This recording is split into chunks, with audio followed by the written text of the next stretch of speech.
Plant- en swamvergiftigings onder ons vee het wel voorgekom die afgelope winter. Dr. Dani Odendaal van Veeartsnetwerk gesels nou met ons hieroor. Was daar 'n toename met hierdie vergiftigings die afgelope winter, Dani? Ja, Lisa, dit is nie net voorgekom nie, daar was 'n hengse toename. So dis eintlik, daar was baie faktore wat die toename gedryf het.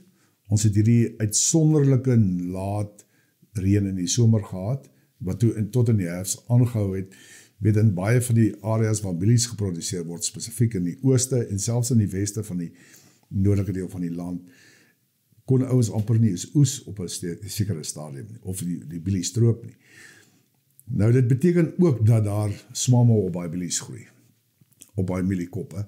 Daar was baie 30 graadse mielies, en baie van daai koppe wat dan geval het swamgroei opgehad, en hulle produseer toksine. Daar's verskillende soorte swamme, en ons beeste en skape gebruik ons dan hierdie lande na ons geoes het. So, die veearts het 'n klomp van hierdie aangemeld. Daar was 'n verdere plantvergiftiging, wat ons ook nou sien, wat ons nie normaalweg so vroeg altyd in die jaar sien nie, en dis tulpvergiftiging. Selfs in hierdie lande wat so vol water gestaan, kom die tulpe nou op. En die tulpe is redelik toksies en dodelik vir die beeste. En die derde wat ons in hierdie winter gehad het, uitsonderlik in Gauteng, Noordwes, veral en in die Vrystaat, is sestrum of inkbessie vergiftiging. Inkbessie vergiftiging. Dis iets wat altyd net in die hoë reënval areas voorgekom het, en hierdie jaar sien ons hom nou, like so sê die ou Wes-Transvaal, groot probleme. Gauteng het minder beeste en skape, maar hy staan orals, en hoogs dodelik, as die diere hom inneem, en hulle neem genoeg in, vrek hulle binne 'n paar ure.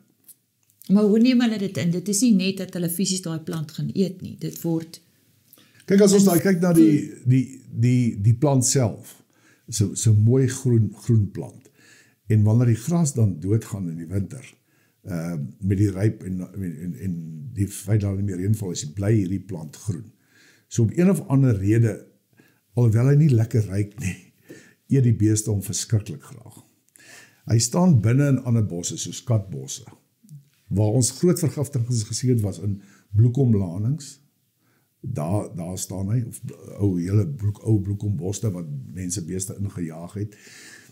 So op die heininge, daar waar die katbosse oorbly, dis waar jy moet gaan soek.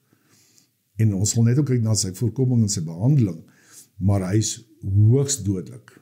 Dis in min gevalle wat hy min genoeg inneem wat ons ook kan behandel, in meeste gevalle vrek die diere net.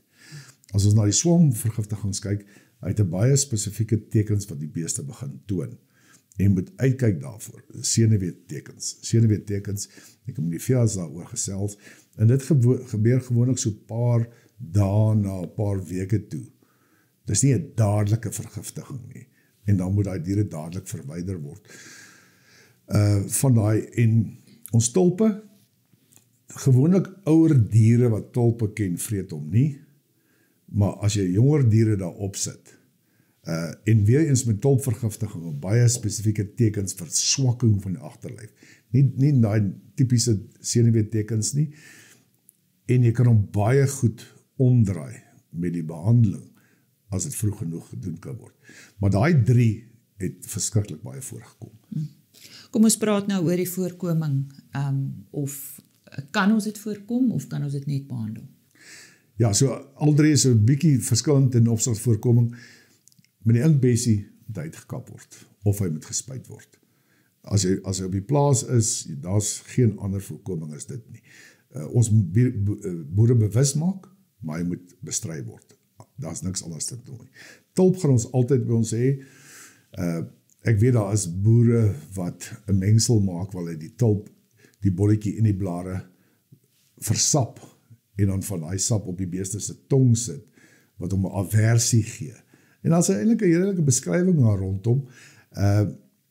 Ons het nog nie baie goeie bewyse dat dit 100% werk nie, maar dit is 'n effek daar. Maar jy moet uitkyk vir die tekens. Jy kan nie tulp heeltemal voorkom nie, maar met geaktiveerde koolstof, genoeg, 1 kilogram per dier, kan jy hom vroeg behandel en heeltemal omdraai, as jy hom vroeg genoeg vang. Met ons mikotoksine is daar verskillende mikotoksine. Daar is nie net een soort nie. Hulle veroorsaak gewoonlik senuwee-aantasting. Daar is mikotoksienbinders wat deesdae in die voer ingebou word. Ons sien dit meestal by voerkrale en ons sien dit by melkerye. Die probleem is op hierdie lande, hoe kry jy dit in die bees in? Want daar is so baie kos, hy wil nie die lek vreet nie. Maar as jy daarvoor uitkyk, jy onttrek die diere en jy sit hulle op hooi en dan gee jy die mikotoksienbinder in die byvoeding, kan jy ook die siekte omdraai. So die einde, praat met jou veearts, hierdie ding is van area tot area, die verskil, ons doen die siekte rapportering, om presies te weet waar die probleem is, en daar is 'n benadering, 'n bietjie van 'n voorkoming, maar eintlik 'n vroeë behandeling, in meeste van die gevalle. Ja, praat met jou veearts, so sê Dr. Dani Odendaal van Veeartsnetwerk. Hy het vandag met ons gesels oor plant- en swamvergiftigings wat veral 'n toename getoon het die afgelope winter.